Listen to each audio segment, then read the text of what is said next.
नमस्कार, स्वागत है आप सभी का एक नए वीडियो में। तो आज की वीडियो कुछ खास नहीं होने वाली है क्योंकि अब होली हो गई है ख़त्म और गाँव में हो रही है बिल्कुल सुनसानी। वैसे गांव में हमेशा ही ऐसा होता है, कुछ भी जो तीज त्यौहार आते हैं उनमें तो खूब चहल पहल आती है क्योंकि जो भी गांव से बाहर भी गए होते हैं वो भी गांव वापस आते हैं। लेकिन फिर धीरे धीरे वही होता है, गाँव तो वहीं रहता है, जो गाँव में रहने वाले लोग तो रहते हैं, बाकी चहल पहल चली जाती है। और वैसे एक बात ये थी कि जैसे कुछ लोगों ने बोला था पिछली वीडियो में कि जैसे हमारे यहाँ जो 5वीं होली यानी पूर्णिमा की होली होती है, तो उस दिन मतलब जो हम बालेश्वर मंदिर में जाते हैं तो उसको जनकपुरी के हिसाब से क्यों जाते हैं, यानी कि मतलब राम जी की शादी के रूप में क्यों मनाते हैं। तो उसके पीछे मेरे को नहीं लगता है कि मतलब इस तरह का कुछ ऐसी मान्यता है उसके पीछे कि उस दिन राम जी की शादी हुई थी या कुछ इस तरह का, बल्कि ये एक मतलब जैसे हमारे यहाँ जो भी होली गाई जाती हैं इनमें भगवान श्री राम या श्री कृष्ण के जीवन की पूरी कथाएँ होती हैं अलग अलग, और इसको एक क्रम से गाया जाता है। जैसे जो शुरुआत के दिन होते हैं, पहले दूसरे तीसरे दिन, उनमें उनके बचपन की जन्म से लेके इस तरह से मतलब धीरे धीरे फिर उनके बड़ा होने की तरफ को घटनाएं होली में गाई जाती हैं। वो जिस प्रकार से पूर्णिमा का दिन महत्वपूर्ण है क्योंकि होली के लगभग मतलब उस दिन होली अपने परवान पर होती है, उसके बाद फिर धीरे धीरे समाप्ति की ओर हो जाती है। तो उस दिन इस तरह से किया जाता है कि राम जी के जीवन की भी महत्वपूर्ण घटना उनका विवाह है क्योंकि उसके बाद उनके जीवन में बहुत चेंज आए, तो इसको उस तरह से उस दिन विवाह का किया जाता है। और उसके बाद जो विवाह के बाद की जो घटनाएं हैं जैसे उनका वनवास इत्यादि, जितनी सारी वनवास, रावण से युद्ध, सीता हरण, सबरी के मिलन की एक बहुत ही सुंदर होली हमारे यहाँ गाई जाती है। तो इन होलियों को उस पूर्णिमा के बाद गाया जाता है। तो मतलब इसके पीछे शायद यही रीज़न होगा कि जो पूर्णिमा के दिन मतलब उनके जीवन की जो बीच की जो महत्वपूर्ण घटना है उनका विवाह, उसको इस तरह से मनाया जाता हो। और बाकी अभी हम लोग जा रहे हैं जो हमारे जो इष्ट देवता का मंदिर है वहाँ पर, जहाँ पर कि नवरात्रि में सब लोग बैठते हैं, वहाँ की साफ़ सफाई करने। तो चले वहाँ को चलते हैं।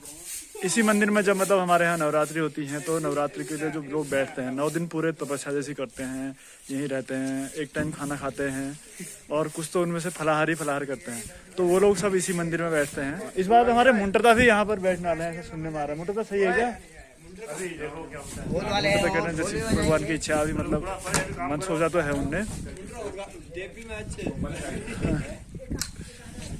तो यहाँ पर खूब भीड़ भाड़ रहती है, उन्हीं की भी बहुत, यहाँ 100 तक हो जाते हैं वाली नवरात्रि, 90-100 तक लोग भी यहाँ पर हो जाते हैं ये चैत्र वाली नवरात्रि में। थोड़ा आश्विन वाली में कम होते हैं क्योंकि उस टाइम पे छुट्टी उट्टी का और काम वाम का भी थोड़ा सा ज़्यादा होता है, तो इनका महत्व थोड़ा ज़्यादा बढ़ जाता है।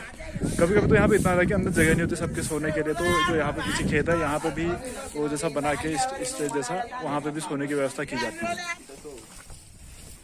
ये सूरज भाई अरिस्टो के डिब्बे में खीर डालते हुए। सूरज यार तपिन दिनकर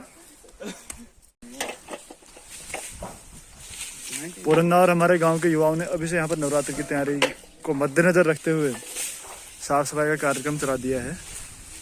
मंदिर की छत से सफाई शुरू की गई है। यहाँ पर ये काई वगैरह ये सानू से पत्तों के जो गिर के यहाँ पर सब जमा हो रखा था, ये सब साफ सफाई करके ये झाड़ियाँ यहाँ पर काट दी गई हैं सारी।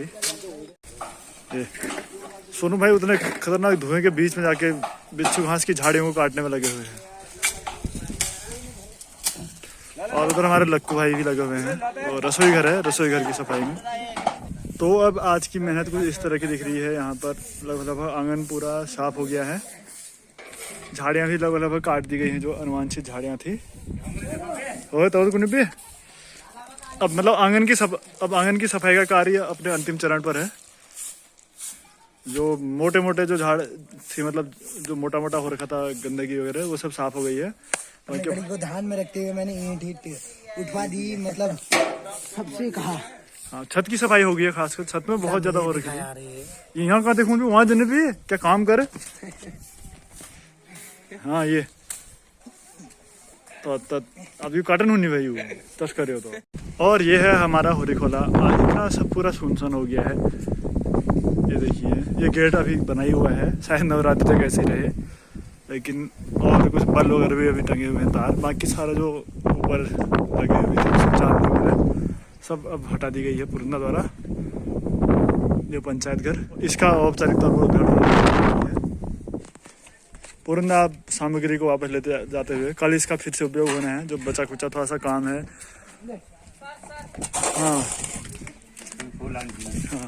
ये पंचायत घर के पीछे को जो ये वाला एरिया है इसमें भी सब फूल लगने हैं, ऐसा पुरंदा बता रहे हैं। इसको यहाँ पर मिट्टी भर के